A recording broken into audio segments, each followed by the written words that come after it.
Valet begins at the beginning of equestrian history, which to him was myth and fables, Greek gods, and the like.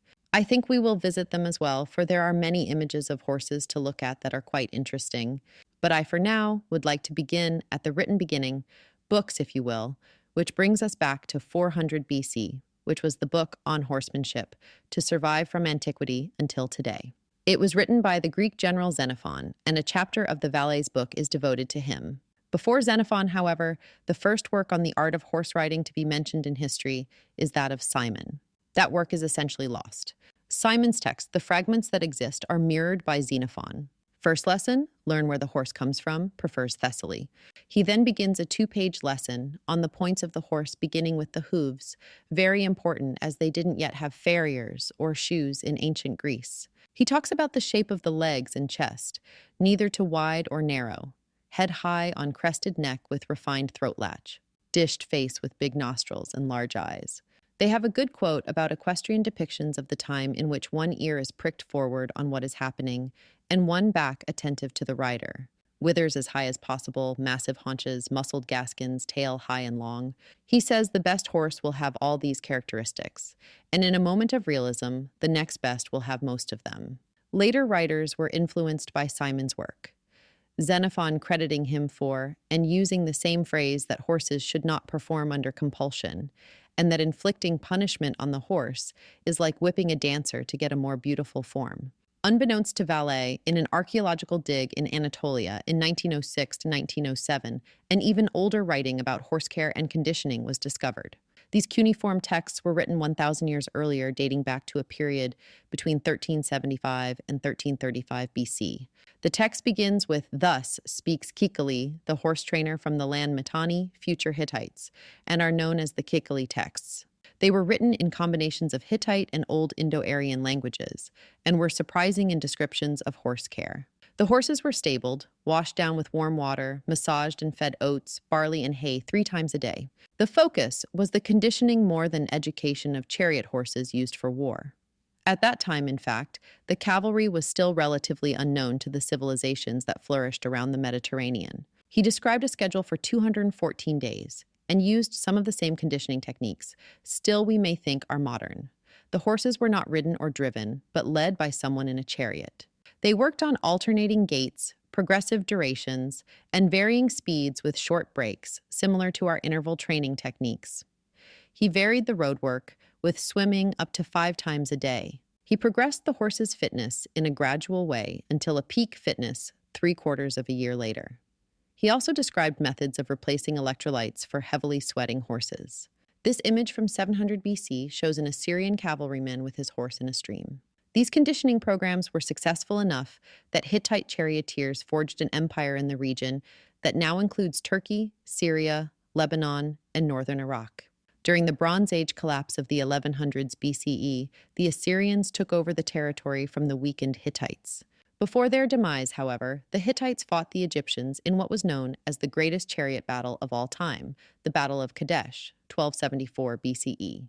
Rameses II led a massive Egyptian army of around 20,000 infantry and 3,000 chariots.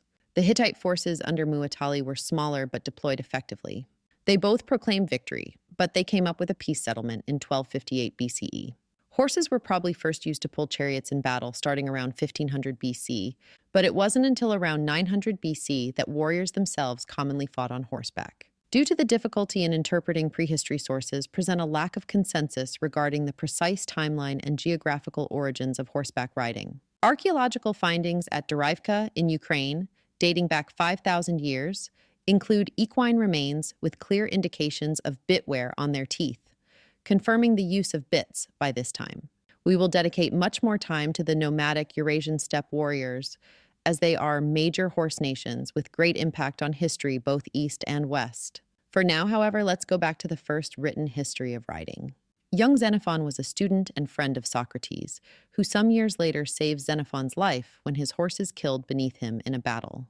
Socrates carried the wounded man on his shoulders to save him. Years later, in 401 BC, he is involved in and records the events of the Battle of Cunaxa, in which 2 rival Persian brothers fight to see who would rule the Achaemenid throne.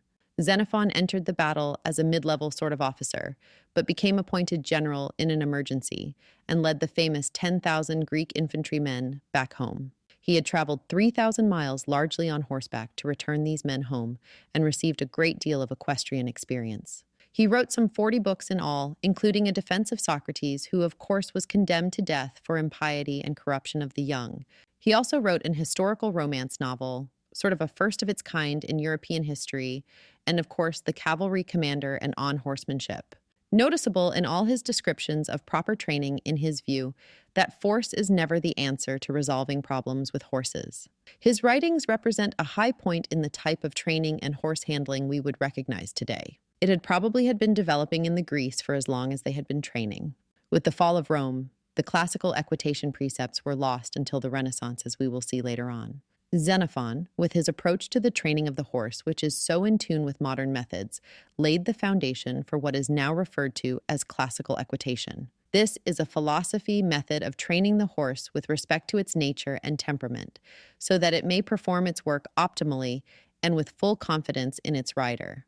Waldemar Soenig, writing in the 1940s, states, "The golden thread, the leitmotif, that runs throughout the history of equitation is the necessity of adapting one's schooling of the horse to its intended use." That use, for Xenophon, was as a reliable cavalry horse.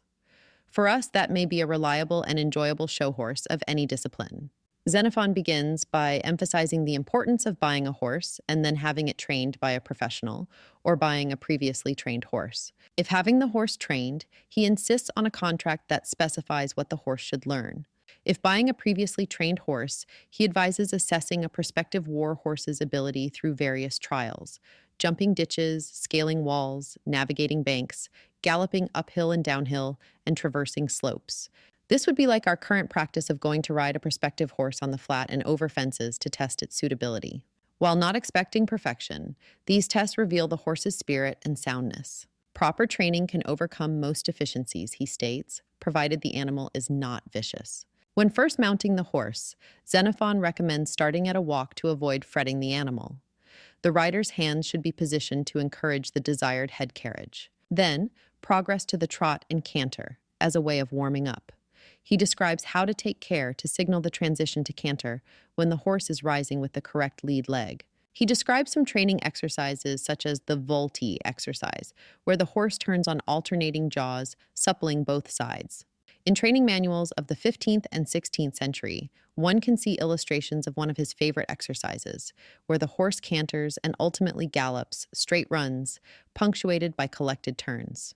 Turns should be ridden carefully, he advises, collecting for the small half volte at each end, but not throwing the horse's haunches. After exercise, it is wise to rest the horse briefly before urging it to top speed, practicing starts, stops, and turns in response to the rider's aids.